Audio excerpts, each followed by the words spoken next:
padre desaparecido sin dejar rastro. Dijo que Tim había desaparecido y le pregunté qué quería decir con desaparecido. ¿No estaba en casa? Un viejo amigo con una perversa reputación. Era problemático, muy problemático. Nunca pensé que pudiera ser semejante monstruo. Una impactante traición que nadie vio venir. No podía creerlo. Se me puso la carne de gallina. 4 de octubre de 1997. Saratoga Springs, Nueva York. Esta pequeña y alegre ciudad es el lugar ideal para criar una familia.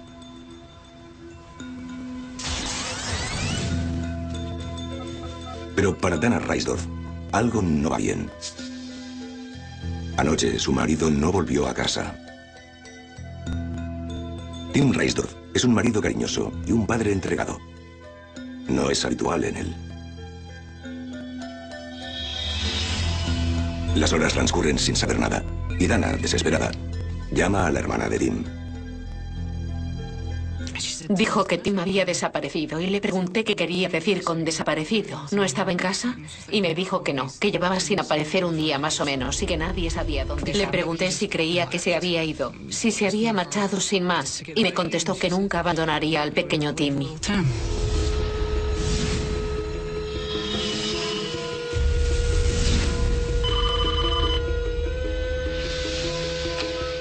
Dana habló por última vez con Tim a la 1 de la mañana. Le dijo que se había encontrado con un viejo amigo que necesitaba ayuda y que estaría en casa pronto. Nunca más volvió a saber de él. Tras 24 horas sin noticias de su marido, Dana presenta una denuncia por desaparición. La conclusión inicial de los agentes fue que Tim se había ido de casa por unos días, que era un problema de pareja. Pero Dana sabe que eso dista mucho de ser verdad. No había que ser muy listo. Tim Reisdorf debería haber estado en casa. Al día siguiente tenía la boda de su cuñada. Tenía que recoger el smoking, cortarse el pelo, lavar el coche y, lo más importante, ir al partido de fútbol de su hijo. Debería haber estado con su familia.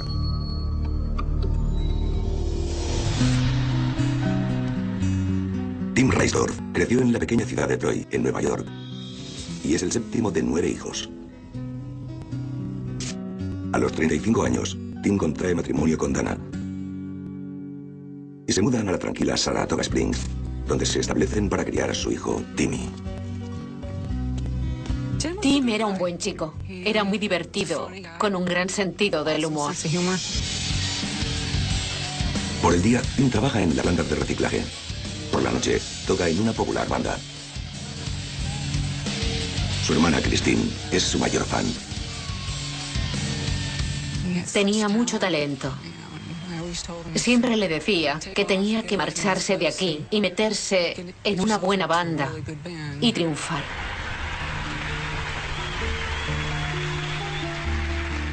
Y, por supuesto, era un hombre muy familiar. Siempre estaba ahí cuando lo necesitaba. Y yo también estaba ahí, siempre, cuando él me necesitaba.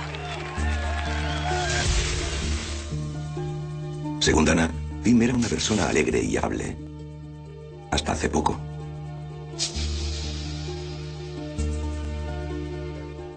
Dana nos contó que Tim había estado muy serio durante las últimas 2 semanas. Parecía que estaba preocupado por algo. Cuando le preguntaba cuál era el problema, él le decía que no era nada, que estaba pensando, pero ella sabía que algo le afligía, pero no soltaba prenda porque era muy reservado.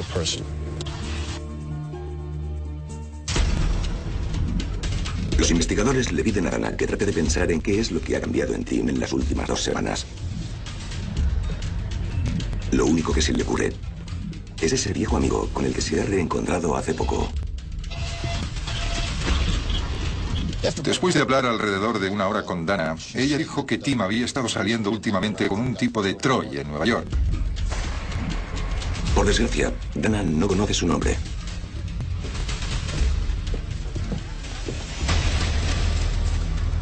La policía busca en los registros telefónicos de Reisdorf cualquier cosa que pueda llevarles hasta Tim o a su viejo amigo.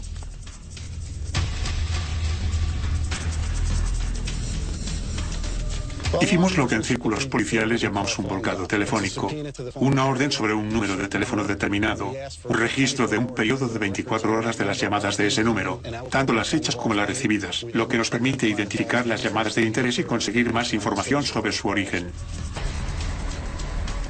Timothy realizó su última llamada a Dan a la 1 de la madrugada del domingo, desde un teléfono de pago delante de un Dunkin' Donuts.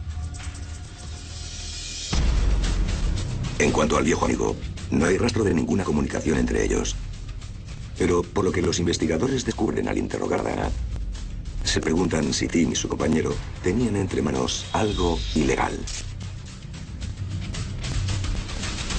Me fijé en la decoración y en lo bien cuidado que estaba el sitio. El sillón era increíble. Un bonito sillón de cuero. Los electrodomésticos eran nuevos. Se había invertido mucho dinero en el interior de esa vivienda. Mientras hablaba con Dana sobre Tim, no pude evitar preguntarme de dónde sacaban el dinero para los muebles. Una de las preguntas que le hicimos a Dana fue si Tim estaba metido en algo ilegal. Nos respondió que Tim no estaba involucrado en nada ilegal, que las únicas veces que Tim dejaba su casa era para llevar a su hijo al fútbol o para ir a trabajar. Aparte de eso, era un gran marido y no estaba en absoluto preocupada por ese tema. Los oficiales se preguntan cómo puede una pareja con un solo sueldo permitirse artículos de lujo para amueblar su casa.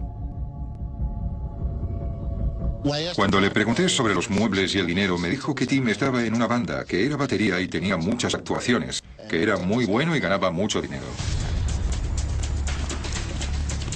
Los investigadores creen que hay algo más tras esa historia, y un presentimiento les hace seguir por ese camino.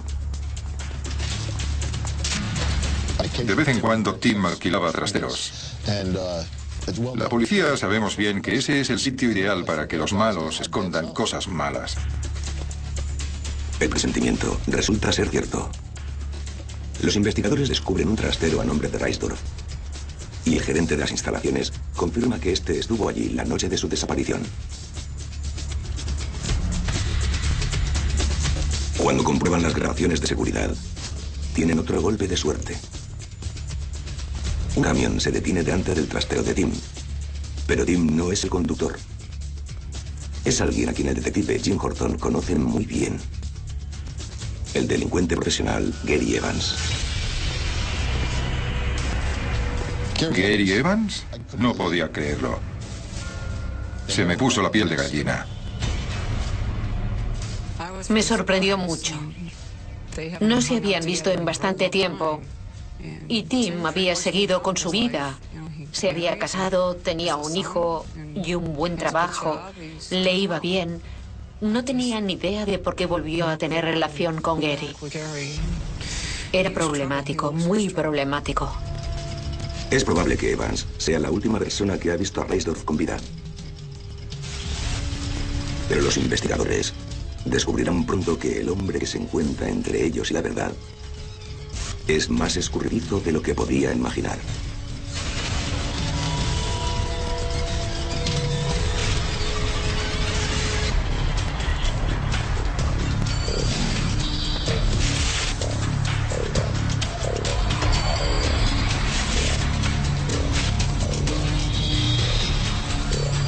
Saratoga Springs, Nueva York, otoño de 1997.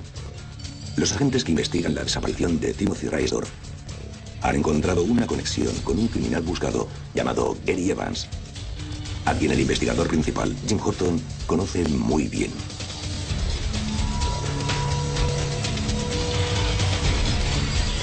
Conocí a Gary en 1985 cuando lo arresté por robo. Gary acabó en una prisión estatal y durante su estancia en la cárcel me escribió cartas a mi despacho, que yo no respondí. Al final, cuando salió de prisión, me llamó y le acabé consiguiendo un trabajo en un grupo de paisajismo, porque le encantaba estar al aire libre, tenía mucho que ofrecer y era una persona inteligente. Creí ingenuamente que podría encarrilarlo, pero sus buenos propósitos solo duraron una semana y terminó volviendo a delinquir.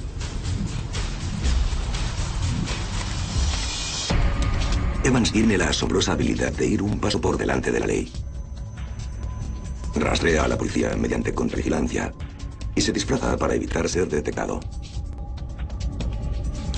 Gary cambiaba su apariencia tanto en la ropa como en su aspecto.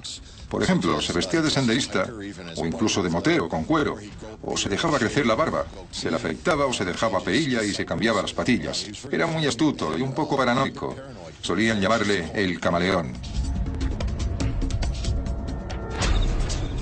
2 días después de la desaparición de Raisdorf, los oficiales encuentran su primera pista importante a 64 kilómetros, en Rensselaer, Nueva York. La policía de Rensselaer estaba patrullando por el aparcamiento de la estación de tren y un agente encontró un coche que estaba estacionado con las luces dadas. Después de preguntar por la matrícula al departamento de tráfico, nos dijeron que estaba involucrado en un caso de personas desaparecidas en Saratoga Springs. Su central llamó a la nuestra y nos avisó de que habían incautado el vehículo.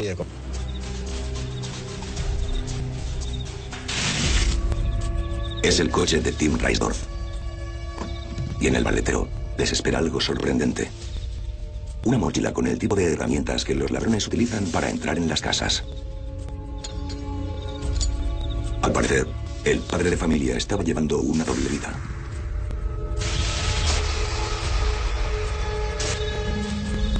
Los detectives están más desesperados que nunca por localizar a Evans. O a alguien que sepa dónde está.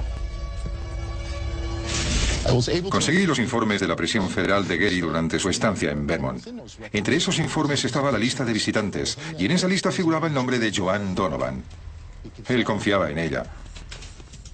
De hecho, mantenían una relación sexual, así que ese era el golpe de suerte que necesitábamos. El plan consiste en desarrollar una relación con Joan y conseguir que ésta traiga a Evans de vuelta al estado de Nueva York. A medida que empieza a confiar en los investigadores, estos descubren que Raisdorf no es el único socio de Evans que ha desaparecido. El exnovio de Joan y padre de su hija, Damien Cuomo, desapareció hace 8 años sin dejar rastro. Había sido amigo de la infancia de Evans y su compañero de delitos. Sus amigos, su familia, todos pensaban que había huido a California, lo cual tenía sentido, ya que se le buscaba por robo. Y cuando Cuomo desaparece, Gary se presenta para cuidar de la novia de su amigo. De más de una manera.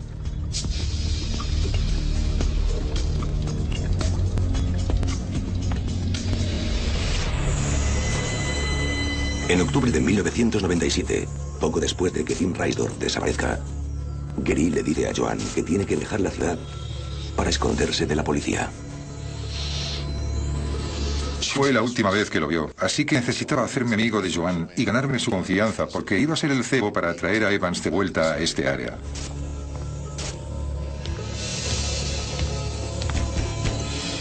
Obviamente tenía que conseguir que confiara en mí, y no podía hacerlo de golpe, así que me dejaba caer por su casa de vez en cuando. Todas las veces, fuese de día o de noche, la puerta estaba entornada, y cuando entraba, ella estaba drogándose o borracha.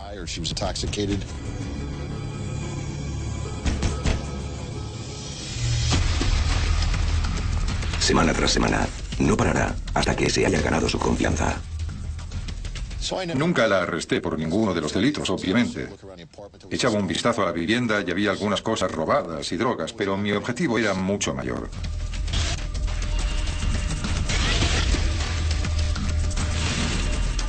A medida que transcurren los meses, Joan se vuelve más amigable con el detective.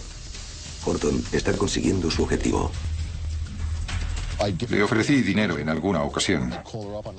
La llamaba cuando iba de camino y le preguntaba si necesitaba algo. Paraba y le hacía la compra. Fue una larga relación para hacernos amigos. Mi objetivo era traer a Gary de vuelta y necesitaba que confiara en mí si éste se ponía en contacto con ella o volvía a la zona.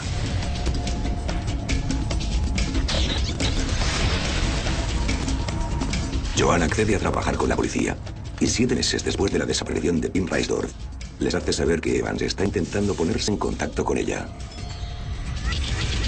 Sin embargo, es demasiado listo para llamarla directamente. Preocupado porque el teléfono de Joan esté pinchado, se pone en contacto con un camarero de la zona que después le pasa el mensaje a Joan. Joan se puso en contacto conmigo de inmediato para contarme que Gary había llamado y les había pedido que le dijeran que estuviera allí el próximo día para recibir una llamada suya. Gracias a experiencias pasadas, Horton sabe que Gary puede olerse las trampas. Los investigadores deben proceder con mucho cuidado.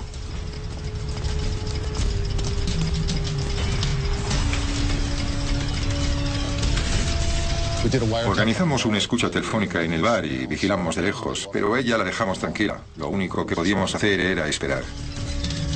Ahora, le toca a Evans realizar el siguiente movimiento.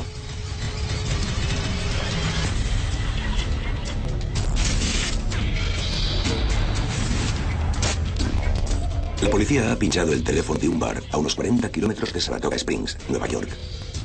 Y están esperando a que el criminal buscado, Gary Evans, llame a su exnovia, Joan Donovan.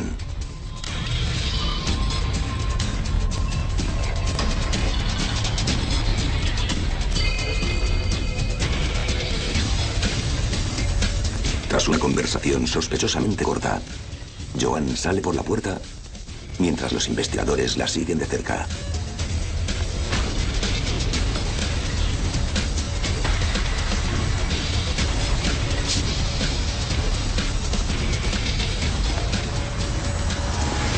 Gary le hizo ir a 3 bares diferentes. Entró en el primer bar, salió un minuto después, subió al coche y fue a un segundo bar.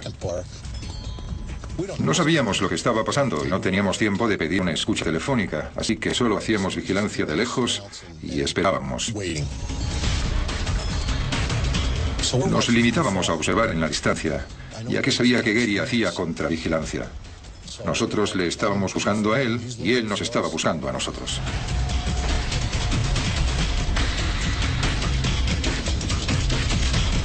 Evans conoce los riesgos que conlleva contactar con Joan, ya que tiene numerosas órdenes pendientes por robo. Pero está arruinado y desesperado. Le pide que le lleve su coche y algo de información sobre tiendas de antigüedades donde poder robar. En conclusión, tras ir al tercer bar, Gary le dijo por teléfono a Joan que se reuniera con él al día siguiente a la 1 en un restaurante de comida rápida del centro de la ciudad de St. Johnsbury, en Vermont, que resultó estar a 5 horas de donde nos encontrábamos. Si todo sale según lo previsto, Evans estará pronto detenido. Y los investigadores podrán interrogarle sobre sus socios desaparecidos, Reisdorf y Cuomo.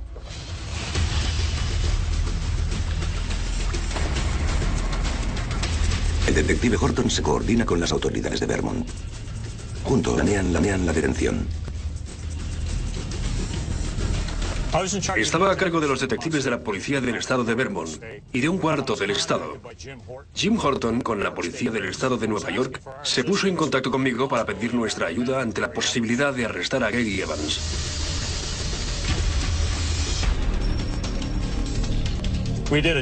Llevamos a cabo una vigilancia conjunta para intentar quitar a Evans del medio sin incidentes.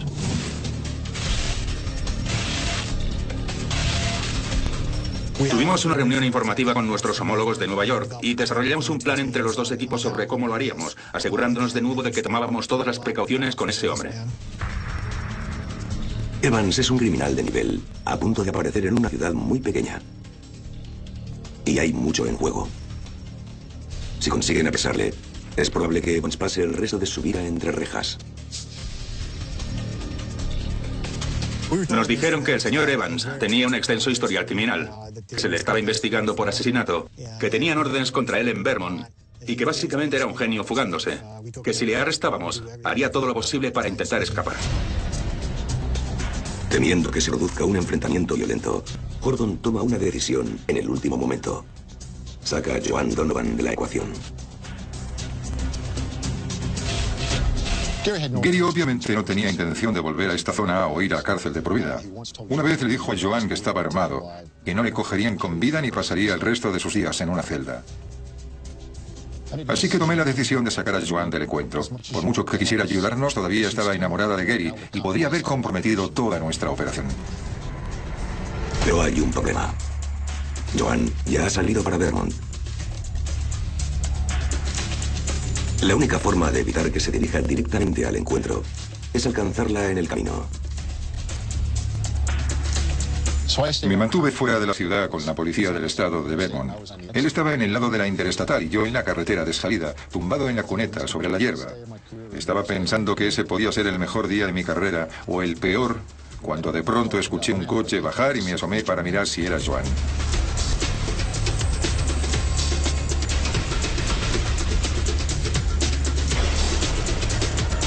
Cuando finalmente vi que era ella la que salía por el desvío, salí de entre la hierba y la detuve.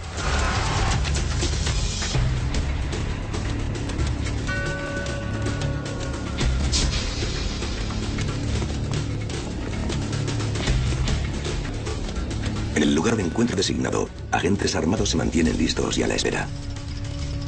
Este asalto debe ir exactamente según lo planeado. O la situación puede descontrolarse rápidamente. Allí me encontraba orquestando la captura en esa pequeña y animada ciudad de Vermont, en un restaurante de comida rápida, y estaba aterrorizado de que fuera a producirse un tiroteo.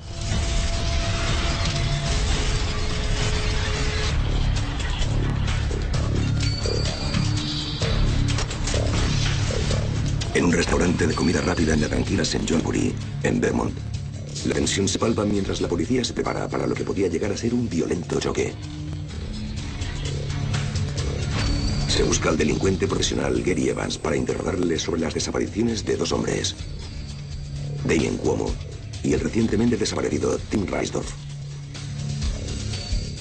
Algunos de nosotros estábamos en la zona del centro en ese momento e íbamos vestidos de paisano para no ser fácilmente identificables.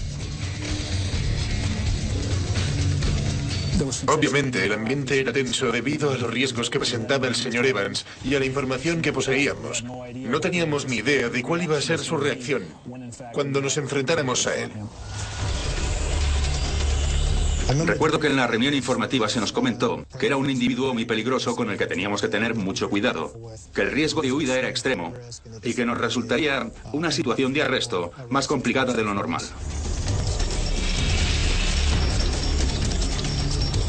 Teníamos información de que Gary Evans estaría armado hasta los dientes, que probablemente llevaba 2 pistolas. Además había comentado que nunca lo cogerían con vida. Temíamos que se produjese un enfrentamiento de grandes proporciones en el pueblo de St. Johnbury.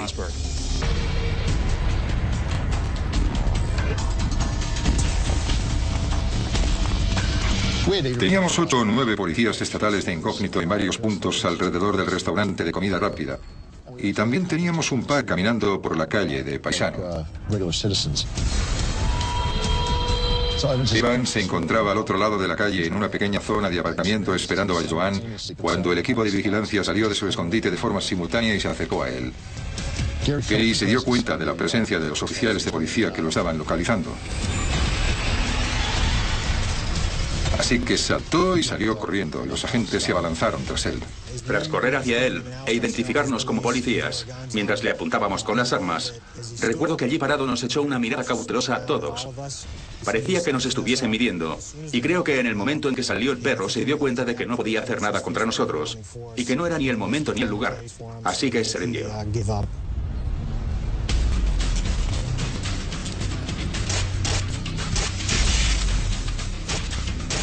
Escuché por radio que el tipo había sido arrestado sin incidentes, lo que significaba que lo tenían. Nadie estaba herido, nadie había recibido un disparo y me sentí muy aliviado de que las cosas hubieran salido así.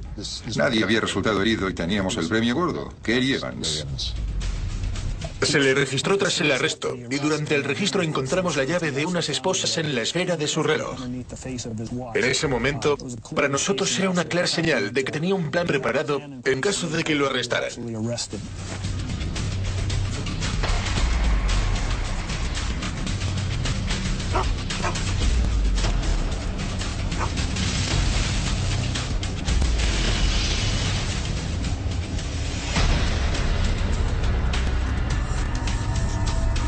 El detective Horton está decidido a descubrir qué les ha ocurrido a los dos hombres desaparecidos.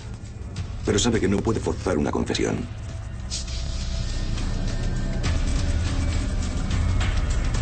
Gary llevaba en la prisión de Albany al menos una semana y no me puse en contacto con él deliberadamente. Dejé que él se pusiera en contacto conmigo. Así era Gary, siempre tenías que hacer las cosas a su manera.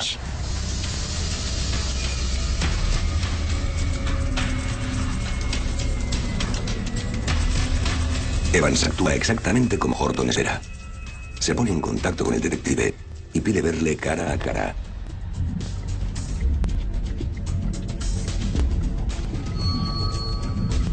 Nos sentamos juntos y tratamos de familiarizarnos de nuevo. Habían pasado 2 años desde la última vez que hablamos o que escuché su nombre.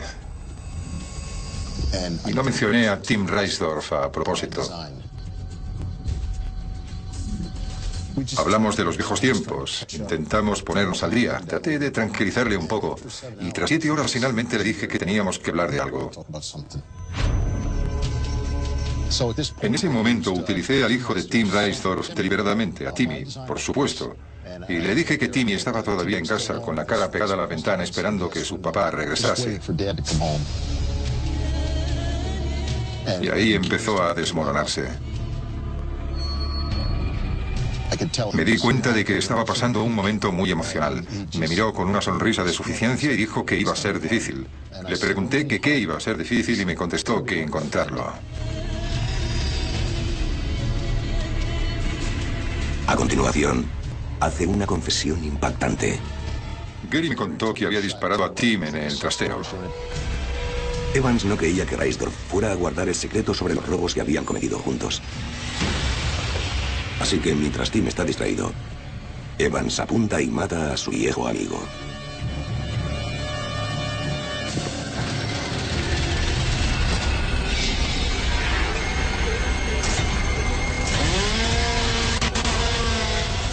Después descuartizó su cuerpo con una motosierra.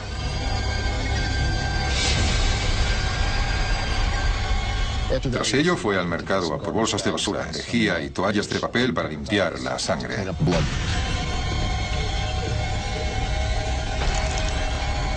Horton le comunica la noticia a la familia de Tim Reisdorf. Sé exactamente qué día fue. Fue el 20 de junio de 1998 y era mi aniversario. Alguien llamó a la puerta y, como cabría esperar, era Jim Horton. Y me di cuenta de que eso no podía ser bueno. Me explicó lo que le había pasado a Tim. Por supuesto que no quería creerlo, pero...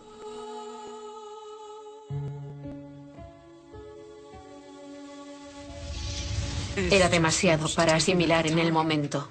No podía creer lo que estaba ocurriendo. Era como una historia de terror. Esas cosas que no pasan en la vida real. Dana estaba paralizada. Tampoco podía creerlo. Me sentí mal por ella. Había perdido a su marido. Mi sobrino perdió a su padre. Yo perdí a mi hermano.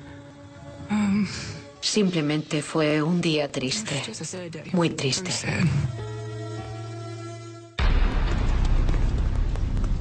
Evans conduce a los investigadores a los restos de Tim Reisdorf, enterrados en varias cajas en un campo a las afueras de Troy, Nueva York. Durante los siguientes 5 días, comparten más datos con el detective Horton. Admite haber robado y después asesinado a 2 anticuarios en el estado de Nueva York. Uno en 1989 y el otro en 1991.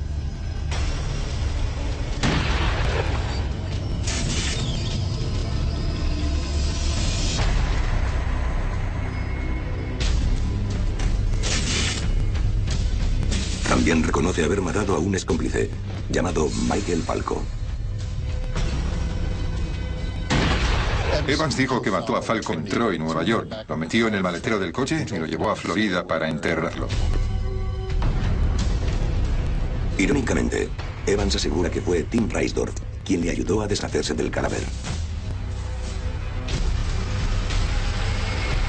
Evans dirige a las autoridades a la tumba. Y como era de esperar, los restos de Falco están justo donde dijo que estarían.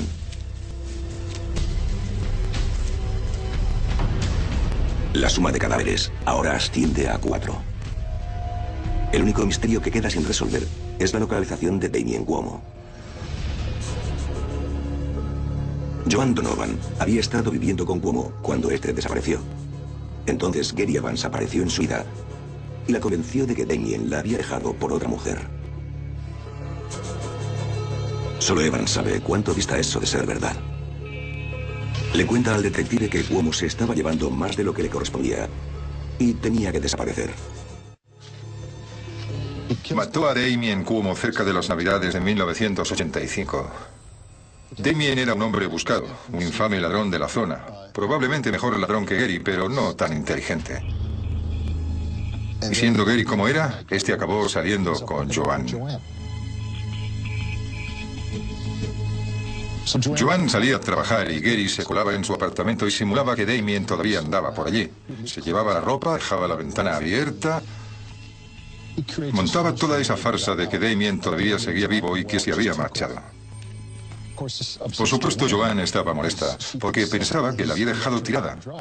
Hasta tal punto que se lo creyó durante 13 años.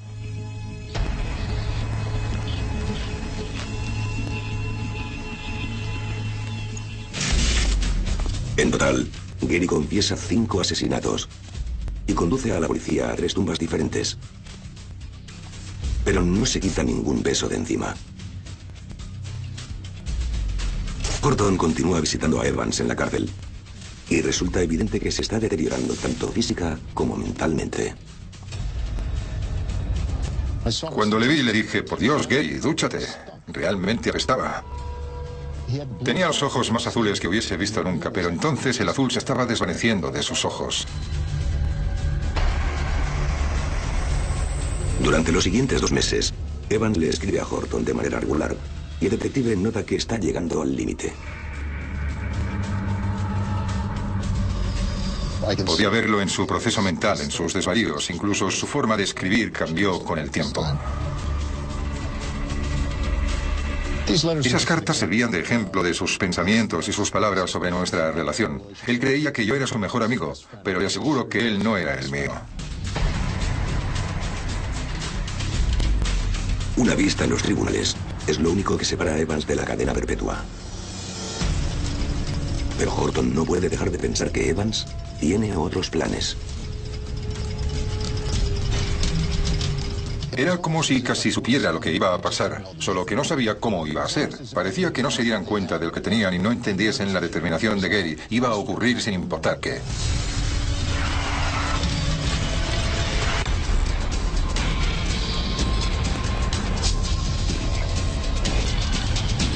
El delincuente profesional Gary Evans ha confesado 5 asesinatos,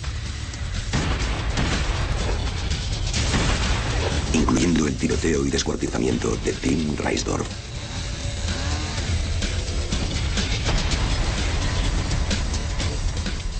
Simplemente no podía creerlo. Era amigo. Buen amigo de Gary.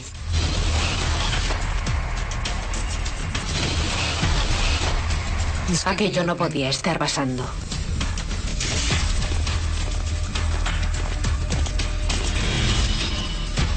Además de conducir a los detectives a la tumba de Reisdorf, también les muestra dónde enterró a Damien Cuomo, el exnovio de Joan Donovan. El detective Horton convence a Evans de que llame a Joan y se sincere sobre sus crímenes y los años de engaño.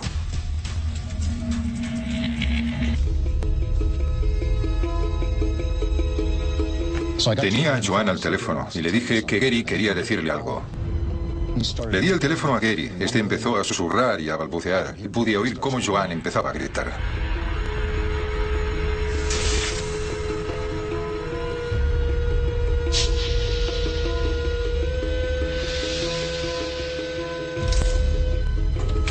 Mientras tanto, Evans aguarda en la prisión de Albany, preparándose para la vista preliminar.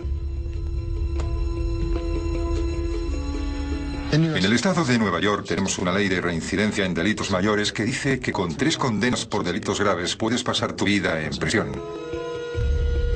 Gary las tenía, lo sabía y sabía que iba a pasar el resto de sus días en la cárcel.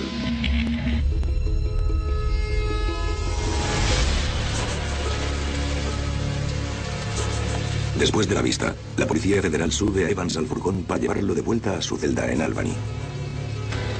Horton, que no puede estar ahí ese día, podría haber sido la única persona capaz de evitar lo que está a punto de ocurrir. Yo sabía lo que iba a pasar, solo que no sabía cómo iba a ser. Parecía que no se dieran cuenta de lo que tenían y no entendiesen la determinación de Gary. Iba a ocurrir sin importar qué.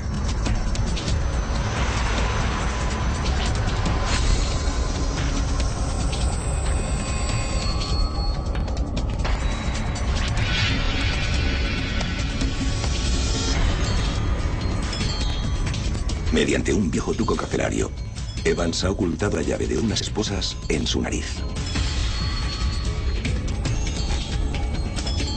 Se quita las esposas sin que los policías se den cuenta.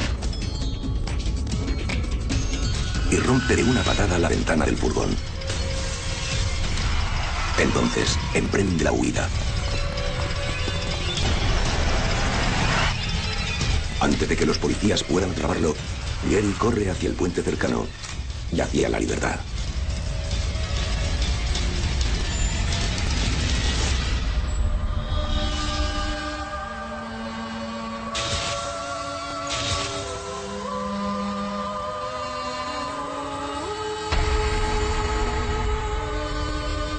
Se especula que la muerte de Gary fue un accidente, pero Horton lo conoce demasiado bien. Gary podía haber saltado del furgón en cualquier momento. Podía haberse quitado tanto las cadenas de los pies como las esposas. En vez de eso, decidió saltar de un puente. Hay quien piensa que su fuga salió mal, cuando en realidad se escapó para suicidarse. Ahora el mundo está libre de un asesino perturbado.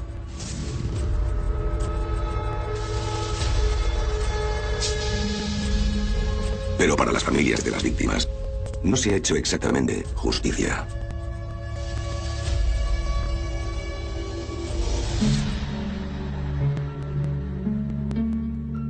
Recibí una llamada de teléfono cuando Gary saltó de Puente Menans y pensé, ¿cómo puede haber pasado? Está entre rejas. Dijeron que había ocurrido, que se había escapado, que estaba muerto. Yo no podía creerlo. Fue algo agridulce. Estaba bien que hubiera muerto, pero para mí fue demasiado rápido. Quería que estuviese en prisión para que sufriera y se diera cuenta de lo que había hecho.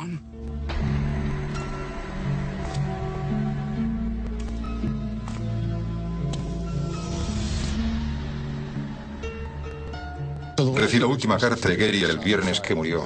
Y aparte de los desvaríos habituales, decía, por ponerlo de algún modo, que él gana porque desde su punto de vista se fue a su manera. Prefirió suicidarse a pasar sus días en la cárcel.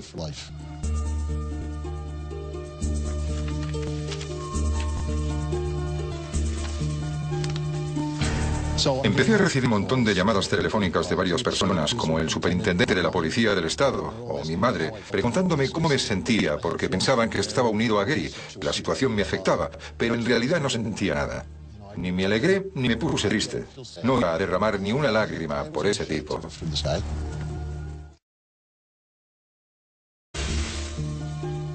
Según Dana, Tim era una persona alegre y amable. Hasta hace poco.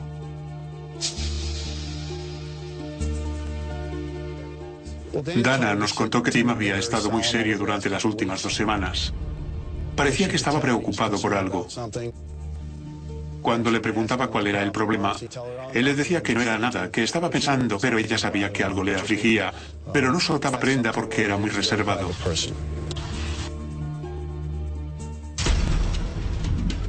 Los investigadores le piden a Dana que trate de pensar en qué es lo que ha cambiado en Tim en las últimas 2 semanas. Lo único que se le ocurre es ese viejo amigo con el que se ha reencontrado hace poco. Después de hablar alrededor de 1 hora con Dana, ella dijo que Tim había estado saliendo últimamente con un tipo de Troy en Nueva York. Por desgracia, Dana no conoce su nombre.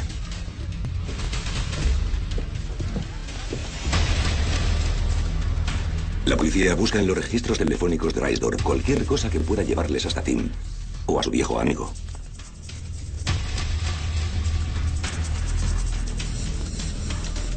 Hicimos lo que en círculos policiales llamamos un volcado telefónico, una orden sobre un número de teléfono determinado, un registro de un periodo de 24 horas de las llamadas de ese número, tanto las hechas como las recibidas, lo que nos permite identificar las llamadas de interés y conseguir más información sobre su origen.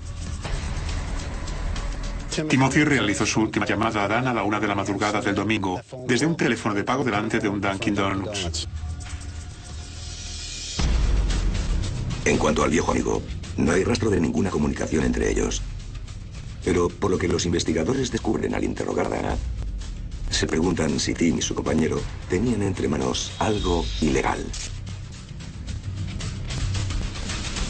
Me fijé en la decoración y en lo bien cuidado que estaba el sitio. El sillón era increíble. Un bonito sillón de cuero. Los electrodomésticos eran nuevos. Se había invertido mucho dinero en el interior de esa vivienda. Mientras hablaba con Dana sobre Tim, no pude evitar preguntarme de dónde sacaban el dinero para los muebles.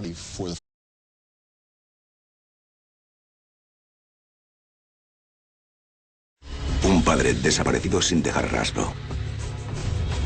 Dijo que Tim había desaparecido y le pregunté qué quería decir con desaparecido. ¿No estaba en casa? Un viejo amigo con una perversa reputación. Era problemático, muy problemático. Nunca pensé que pudiera ser semejante monstruo. Una impactante traición que nadie vio venir. No podía creerlo. Se me puso la carne de gallina. 4 de octubre de 1997. Saratoga Springs, Nueva York. Esta pequeña y alegre ciudad es el lugar ideal para criar una familia.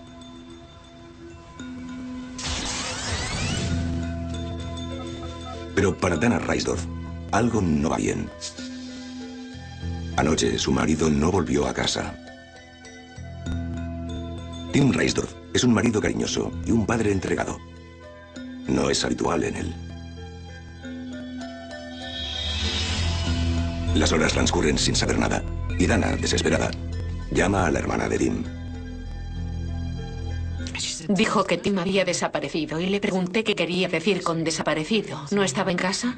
Y me dijo que no, que llevaba sin aparecer un día más o menos y que nadie sabía dónde estaba. Le pregunté si creía que se había ido, si se había marchado sin más, y me contestó que nunca abandonaría al pequeño Timmy.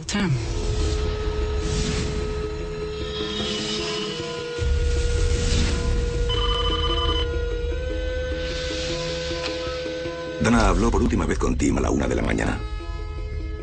Le dijo que se había encontrado con un viejo amigo que necesitaba ayuda y que estaría en casa pronto. Nunca más volvió a saber de él.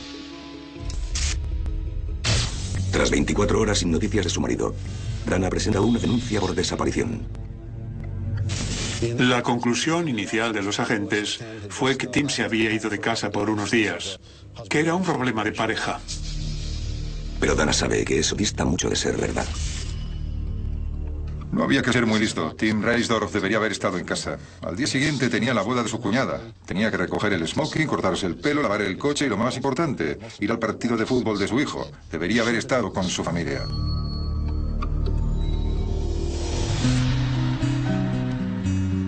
Tim Reisdorf creció en la pequeña ciudad de Troy, en Nueva York, y es el séptimo de 9 hijos. A los 35 años, Tim contrae matrimonio con Dana y se mudan a la tranquila Saratoga Springs, donde se establecen para criar a su hijo, Timmy. Tim era un buen chico. Era muy divertido, con un gran sentido del humor. Por el día, Tim trabaja en la planta de reciclaje. Por la noche, toca en una popular banda. Su hermana Christine es su mayor fan. Tenía mucho talento. Siempre le decía que tenía que marcharse de aquí y meterse en una buena banda y triunfar.